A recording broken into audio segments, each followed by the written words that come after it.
রাজ চক্রবর্তী এই নামটা আমরা যতবার শুনি ততবার মুভির যে এক্সপেকটেশন সেটার পাড়া কিন্তু হাই হয়ে যায়। আর এবার তো সরাসরি বুদ্ধদেব গুহর উপন্যাস থেকে অনুপ্রাণিত হয়ে 13th আগস্ট রিলিজ হতে চলেছে বাবলি। আজ আমরা কিছু বাবলির বিষয়বস্তু নিয়ে কথা বলবো আর জানবো সত্যি কি মুভিটা দেখা ওয়ার্থ ইট। যেরকমটা দেখতে পাচ্ছ ঘটনায় দুটো মেইন ক্যারেক্টার দেখা যাচ্ছে, একটা হচ্ছে বাবলি আর একটা হচ্ছে অভিরূপ সিনহা।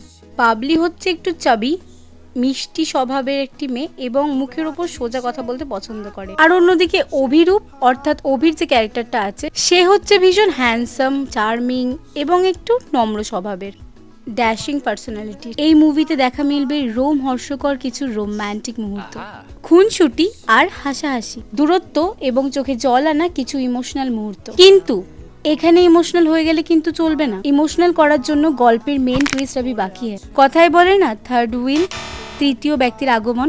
একটা রিলেশনের জন্য এটাই যথেষ্ট, কিন্তু থার্ড হুইলের আসাটাও দরকার, কারণ প্রত্যেকটা থার্ড হুইলের কাজ হচ্ছে সম্পর্কের ঘনত্ব বিচার করা।